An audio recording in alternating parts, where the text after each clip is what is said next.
प्रणाम अलैकुम दोस्तों। धर्म धर्म चिल्लाने वाले और धर्म के नाम पर राजनीति करने वाले कितने धार्मिक हैं, ये जानने के लिए आपको याज्ञवल्क्य ऋषि का एक श्लोक सुनाते हैं। इसमें उन्होंने धर्म के 9 लक्षण बताए हैं। पहला सुनते ही आप मुस्कुराने लगेंगे। अहिंसा। अहिंसा सत्यमस्तेयम शौचमिंद्रिय निग्रह दानम दमो दया शांति सर्वेषाम धर्म साधनम। अहिंसा, सत्य, अस्तेय माने चोरी न करना, स्वच्छता, इंद्रिय निग्रह यानी इंद्रियों को वश में रखना, दान देना, संयम रखना, दया करना और शांति। धर्म के ये 9 लक्षण हैं। अब आप बताइए, इन 9 लक्षणों में से क्या एक भी कोई लक्षण है जिसकी कसौटी पे ये लोग खरे उतरते हों? तो आइए एक एक करके देख लेते हैं। धर्म का पहला लक्षण है अहिंसा। 48 में बापू की हत्या, 92 में अयोध्या, 2002 में गुजरात, 14 के बाद की मॉब लिंचिंग, बड़े बड़े कीर्तिमान हैं इनके नाम। ये वो लोग हैं कि हिटलर का जर्मनी जब यहूदियों की हत्या कर रहा था तो भी ये प्रसन्न थे, और जब यहूदी स्टेट इजराइल फिलिस्तीनियों की हत्या कर रहा है तो भी ये प्रसन्न है। इनका नारा सुनिए आप, खून से तिलक करो, गोलियों से आरती। तो अहिंसा की परीक्षा में पास करेंगे आप इनको। धर्म का दूसरा लक्षण है सत्य, माने सच बोलना, सच के साथ रहना। और यहां देखिए, झूठे बयान, झूठे वायदे, झूठी अफवाहें, झूठा इतिहास, झूठा आईटी सेल और सबसे ऊपर झूठा लीडर। तो इसमें पास करना है कि फेल, ये आप जानते हैं। याज्ञवल्क्य ऋषि ने धर्म का तीसरा लक्षण बताया है अस्तेय, माने किसी भी तरह की चोरी न करना। लेकिन यहां तो करते भी हैं और अपनों को करवाते भी हैं और फिर खुद को चौकीदार भी कहते हैं, यानी चोरी भी और सीनाजोरी भी।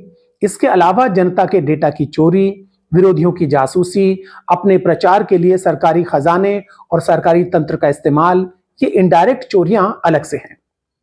बहरहाल, धर्म का अगला लक्षण बताया गया है शौच यानी स्वच्छता।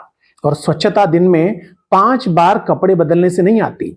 मन की, विचारों की, वाणी की, भाषा की, हर तरह की स्वच्छता।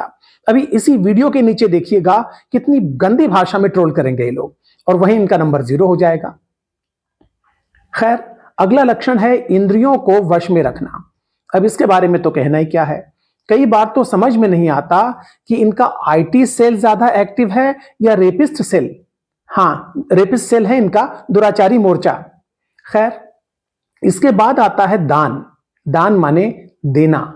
सरकार जो गरीबों को देती है वो दान नहीं होता, वो उनका अधिकार होता है। सरकारें जो बड़े उद्योगों को सब्सिडी देती हैं वो भी दान नहीं होता, वो होता है अपनों को रेवड़ी बांटना। और हाँ, याज्ञवल्क्य ऋषि ने दान देने को धर्म का लक्षण बताया है, दान लेने को नहीं। यानी कि मंदिर के नाम पे दान ले लो, अपना एक केयर फंड बना लो, मांगने पे भी हिसाब न दो। तो इस तरह दान के मामले में भी 0। चलिए आगे बढ़ते हैं। धर्म का अगला लक्षण है संयम। इनमें एक है वाणी का संयम, दिन भर बकर बकर करना, विरोधियों को कांग्रेस की विधवा, दीदी, ओ दीदी, ये सब बोलना, ये भी वाणी के संयम का उल्लंघन है।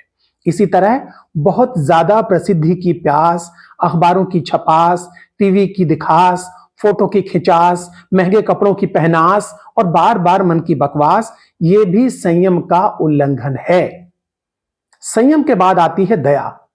नहीं, तारक मेहता वाली दया नहीं, क्राइस्ट वाली दया, बुद्ध वाली करुणा, जैनियों वाली क्षमा। क्षमा यानी माफी। लेकिन बड़े कॉरपोरेट का लोन माफ करना क्षमा नहीं है, वो तो साठगांठ है। एक बात और, जहां हिंसा है, बदला है, गुस्सा है, वहां क्षमा नहीं रह सकती। इसलिए ये लोग क्षमा से भी वंचित रह गए। इसके बाद आता है धर्म का 9वां और आखिरी लक्षण। याज्ञवल्क्य ऋषि ने सबसे जरूरी और बेसिक लक्षण को सबसे आखिर में रखा, और यह लक्षण है शांति। हम भारतीय शांति की कामना करने वाले लोग हैं। हम शांति पाठ पढ़ते हैं तो कहते हैं ओम द्यौ शांतिरंतरिक्ष ग्वं शांति पृथ्वी शांतिराप शांतिरौषधय, ये बोलते हैं ना। वायु में, अंतरिक्ष में, पृथ्वी पर, जल में, सब जगह शांति हो। औषधियों में, वनस्पतियों में, पूरे विश्व में, सारे ब्रह्मांड में शांति हो। और ये कहते हैं हर जगह लड़ाई हो। कहते नहीं है, चाहते भी हैं, और चाहते नहीं हैं, करवाते भी हैं। तो धर्म की इस अंतिम और सबसे महत्वपूर्ण परीक्षा में भी ये अभागे फेल हो गए। इसलिए आइए इन अभागों के लिए, इन बेचारों के लिए प्रार्थना करें कि इन्हें सद्बुद्धि मिले और ये धर्म के 9 लक्षणों का पालन करना शुरू करें। शांति, शांति, शांति।